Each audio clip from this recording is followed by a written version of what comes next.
Hey everyone, welcome back to another episode of the Sustainable Fitness Diary. So I've actually changed the name from the Fitness Mindset Diary to the Sustainable Fitness Diary just because I just thought the name before wasn't really resonating with many people. Nobody really knew what does it actually mean, and just because I'm talking so much about sustainable fitness and health, I might as well just change the name specifically for that. And I also changed my school community group from the Hidden Fitness Fortress to the Sustainable Fitness Space. I start writing on Substack, so if you have one, please jump on and follow me. I would love to connect. So everything is just slowly clicking for me, what I actually want to talk about, who I want to help, and that's why today I thought it would be a really great idea to actually talk about what does it mean to actually be part of the sustainable health and fitness. And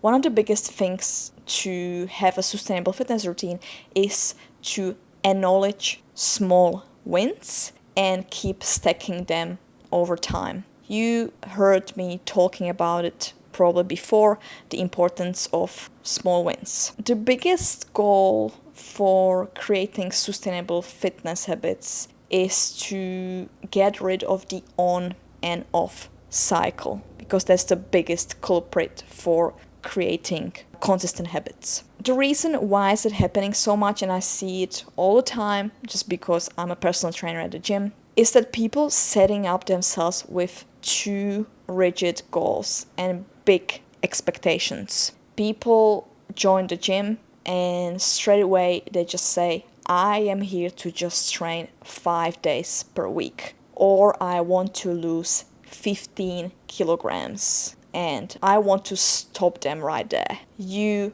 have to start with your first day at the gym. Then you need to lose your first 1 kilogram before you're thinking about losing 15. And this is where the small wins are actually coming in. I've created my school community group last year in March, and we've done this experience called Consistency Reboot. I have done a full rebrand of it earlier this year, and it's basically running all year around right now. And what it's helping people with is that it's giving them those small wins. Everyone has a certain intention, right? Let's say I want to start going to the gym more often, or I want to eat more healthier. They are all intentions, but there's no action. You can think about doing this, doing that, but there's still this gap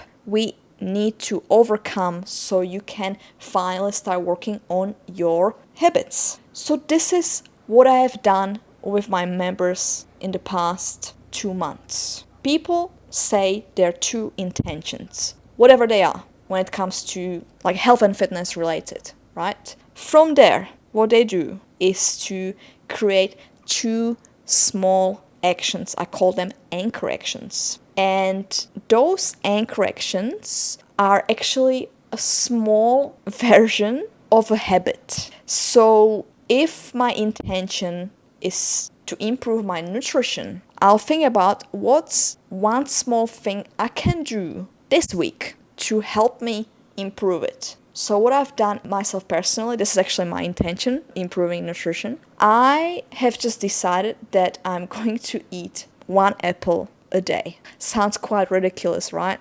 What is 1 apple a day?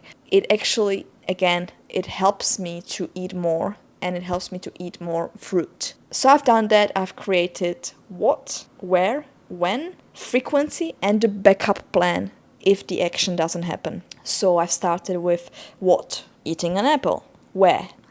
At home or at work. When? 9 a.m. in the morning, because I knew that I usually have a small gap. Either I would be at home or I would have a break between clients, so I can definitely eat an apple there. Frequency. Daily. It's quite a simple habit to do. Backup plan. What can be a backup plan for eating an apple a day? Well, I can eat it maybe later in the day. Shouldn't be too hard, right? The biggest thing was that I need to have apples available at home. at all time. So when I get home after work, it's literally in the kitchen. I can just grab it and eat it. So just make it visible, make it easy so I can actually complete that habit. 2 months later, I've started doing this habit since January. I'm still eating that apple. And what it does, it creates that small win that you are actually capable of doing the thing.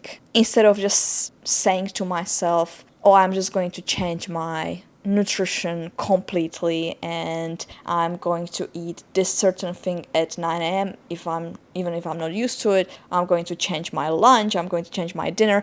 Of course it's gonna fail. And if I'm going to do that, this is definitely not about sustainable fitness and health. So we need to think about that small wins can actually help you so much with confidence building.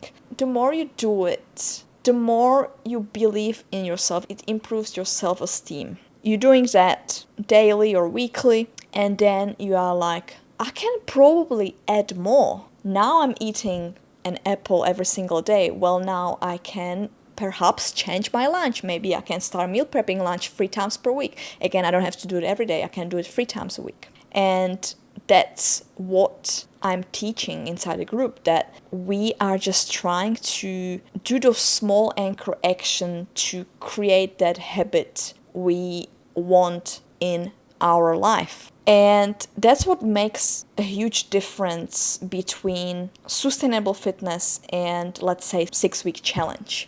Because those kind of challenges just want you to go all in. Change your training, change your diet, change how many steps you're doing every day. And it sounds appealing because you know that you are only doing it for 6 weeks. That's easy, I can do it. But once it goes past those 6 weeks, then you just realize, oh, it's just, you can't do it, it's just too much, and then you fail. And it's so common, where if you are doing it the way of the small wins, you are actually winning all the time, because those habits, those 2 anchor actions you are choosing are non-negotiables. That means that you have to do them no matter what. They have to be that small that even if you have the shittiest day, the busiest day, or the busiest week, you still do it because it's actually easy. You are proving yourself that you are capable of doing it even on your hardest weeks. And that's the beauty of doing those small wins. So what I want you to take from today's episode, if you truly want to make fitness long-term and sustainable,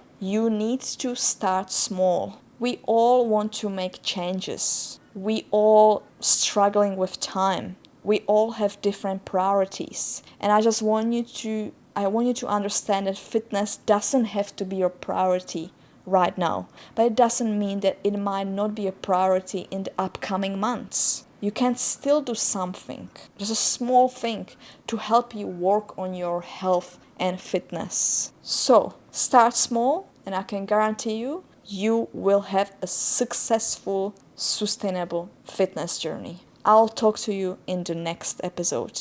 Bye.